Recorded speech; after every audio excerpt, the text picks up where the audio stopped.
Oh dear, we need to talk about this. Do you guys see this? Look at all those stumps. Look at all these trees that have been cut down. Okay? Isn't that crazy?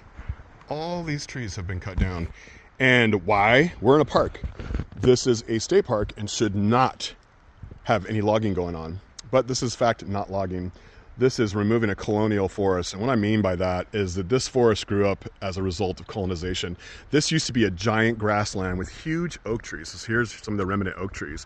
And oak trees are important to biodiversity because they support more insect life like butterflies and moths than any other type of tree. And those caterpillars feed tons of birds, but so do the acorns, including people. So this was like the corn and rice of Northern California was these oak trees. But see all these little Doug firs coming up? These would have been removed by cultural burns by the people, okay?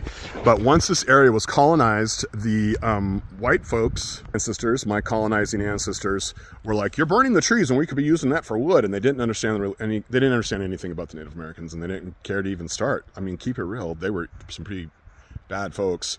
And there's not any full-blooded Lillicock people left. There's people who are part, but the survivors were all thrown in with a bunch of other tribes and reservations. And it's a sad story.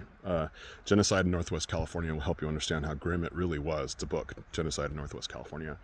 But now State Parks is trying to remove these colonial forests and reestablish these prairies and oak woodlands, which are 10 times more biodiverse and were what was on the land until 150 years ago. State agencies, departments, whatever, like California Conservation Corps, if you are 1825, you can join, you come out and do this work. This is great work. Doug firs do not provide habitat for as many wildlife as grasslands and oak woodlands. They drink 10 tons more water, so they're emptying these already dry streams in this drought time and killing the salmon and the other animals that live there. But they also, since they grow so close together, and they have all this dead wood on them because they're growing so fast in competition, they keep killing their lower branches. The fire can climb, so we call those ladder fuels, and it gets up there and it burns the Doug fir crowns, but it also burns the oak crowns. And oaks can usually survive small fires, okay, like the kinds, the cultural burns the indigenous people set.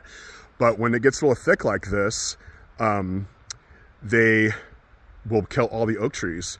And so we need to get rid of these Doug firs. So they're not done here yet. This is halfway finished, but I want to see all these Doug firs taken out. There's more trees in California now than ever.